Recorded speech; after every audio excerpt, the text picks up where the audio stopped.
So we're all familiar with the story of David and Goliath. Goliath was a really, really, really big warrior who was really good at killing people. And David was a really small boy. But what was the difference between David and Goliath? David had God on his side. It didn't matter how humongous or how evil this guy was. As long as David had God on his side, he was the victor. And so in our own time, the church is like David, and Goliath is like the world.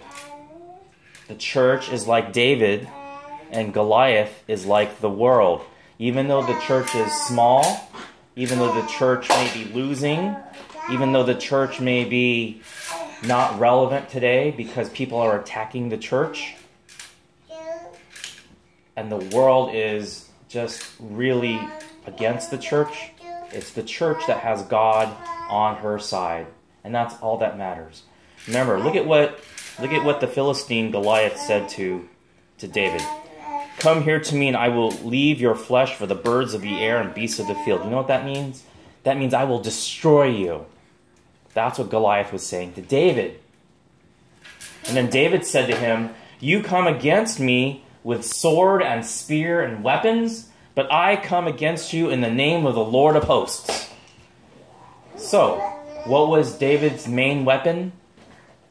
Coming against him with God's name. That is more powerful than any material weapon.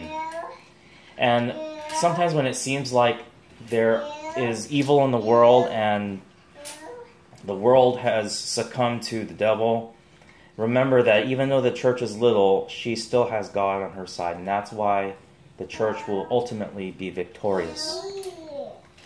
One of those issues that we see today is a society that does not respect human life. A society that doesn't respect babies. Babies inside the tummy. Babies inside the womb. And we, the church, need to be a voice for these babies.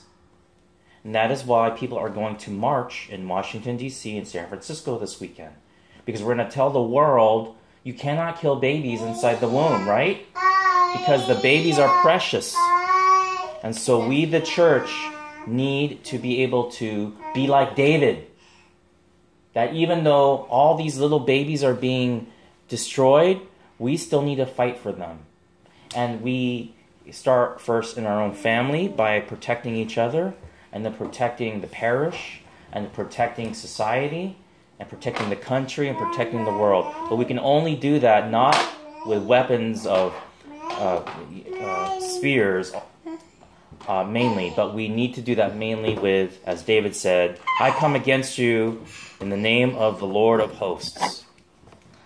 Today is also the memorial feast of Saint Sebastian, who was an athlete, and he was killed for Jesus. And he did not want to give up his faith, and so eventually he was killed. You know how they killed him? They threw bows and arrows. They threw arrows in his body. And eventually he survived. He eventually survived this, and he later died of his... He died because people shot arrows inside him. He still forgave them. Saint Sebastian was like David. Even though he looked weak, he was still the one that won. Okay, so let's be like David and not like Goliath. That way we can say, as the responsorial psalmist wrote, Blessed be the Lord my rock. Blessed be the Lord my rock, who trains my hands for battle, my fingers for war.